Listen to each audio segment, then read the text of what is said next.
Bismillahirrahmanirrahim. Assalamualaikum warahmatullahi wabarakatuh. Halo semuanya, apa kabar? Semoga aja dalam keadaan baik semua ya teman-teman. Perkenalkan, saya Solehatul Laila, NPM 1914231008 dari Program Studi Teknologi Industri Pertanian Universitas Lampung. Pada kesempatan kali ini, saya akan memaparkan materi mengenai mata kuliah statistika dasar, yaitu tentang data. Sebelum kita belajar tentang statistika dasar, kita harus terlebih dahulu tahu apa itu statistika. Jadi, statistika adalah merupakan kumpulan metode yang digunakan untuk merencanakan suatu eksperimen, mengumpulkan data, dan kemudian menyusun, meringkas, menyajikan, menganalisa, menginterpretasikan, dan mengambil kesimpulan dari data tersebut. Kemudian, apa sih yang dimaksud dengan data? Data adalah hasil observasi atau pengamatan yang telah dikumpulkan. Data ini dapat berupa hasil pengukuran seperti tinggi badan, berat badan, panjang suatu tiang, dan sebagainya. Kemudian bisa juga berupa pengelompokan seperti jenis kelamin, warna-warna bunga, nama-nama hewan berkaki 4, nama-nama hewan berkaki 2, dan sebagainya.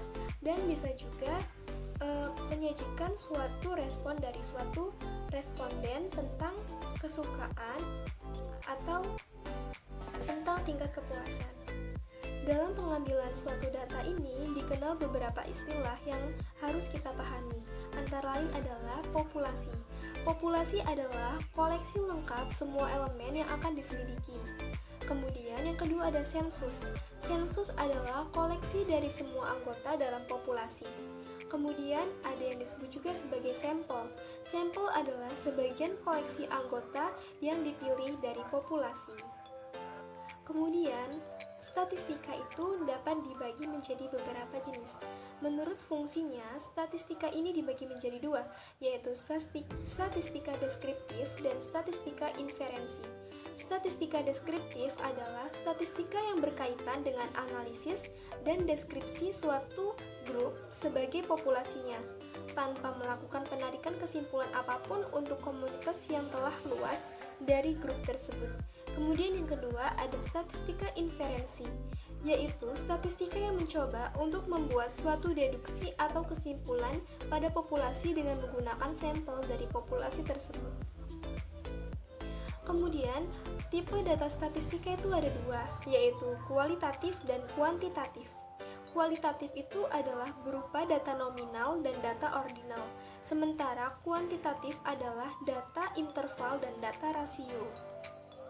Kemudian, kita masuk ke klasifikasi jenis data. Klasifikasi jenis data berdasarkan sifatnya itu ada data kualitatif dan data kuantitatif. Kemudian menurut sumbernya itu ada primer dan sekunder. Kemudian berdasarkan cara memperolehnya itu ada sensus dan sampling. Kemudian berdasarkan waktu pengumpulannya itu ada cross section dan time series.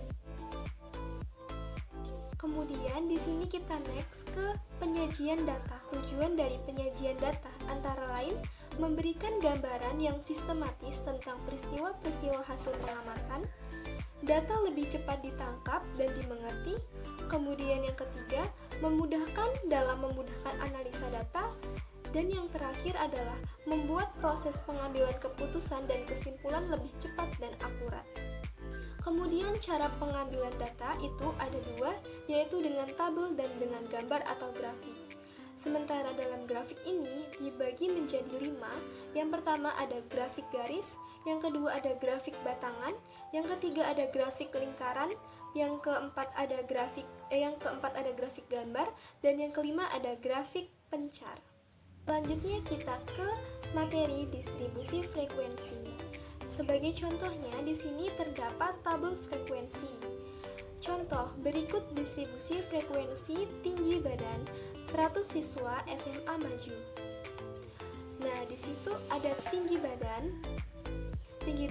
60 sampai 62 itu sebanyak 5 orang. Nah, 5 orang ini dia disebut sebagai frekuensi. Kemudian ada tanda kelas. Tanda kelas ini merupakan hasil dari 60 ditambah 62 kemudian dibagi 2. Jadi dia tuh kelas tengah gitu. Jadi dia dibagi dua. Nah, ini contoh distribusi frekuensi menggunakan tabel frekuensi. Distribusi frekuensi juga bisa menggunakan histogram dan poligon frekuensi.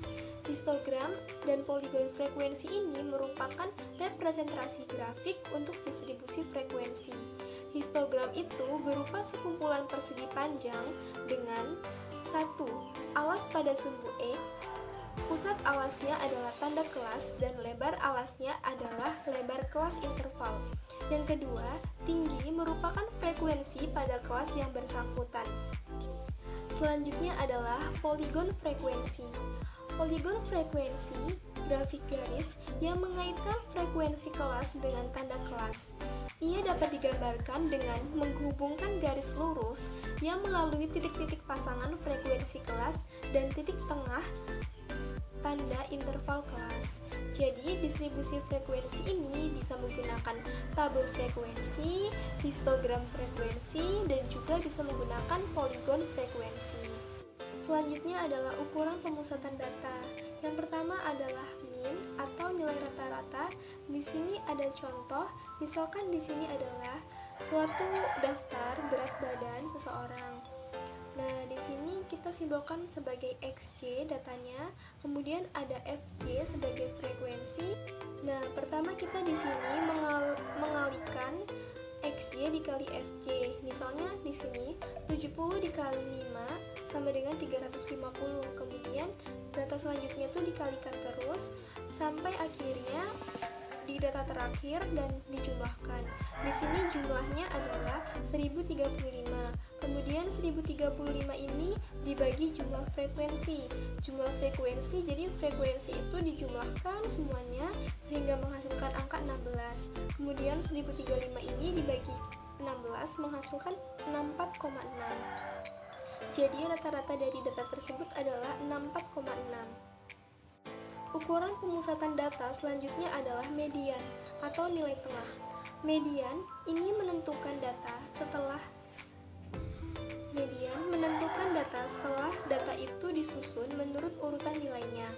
Median dari sekumpulan data adalah data tengah setelah seluruh data disusun dari yang terkecil sampai yang terbesar dari seluruh data.